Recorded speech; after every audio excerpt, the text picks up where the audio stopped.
Excuse me? Why are you covering your nose? You think I smell bad? No, I do not smell bad. If I did, then I would be able to smell it myself.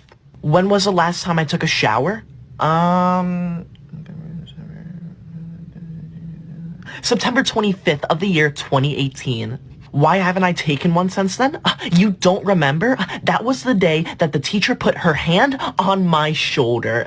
You're going to report me to the teacher for poor hygiene? Go right ahead, because it is not against the rules to have poor hygiene. What's that, miss? They just told you that I have not showered in 3 years? That would be 100% accurate. You want me to leave the classroom and not come back until I shower?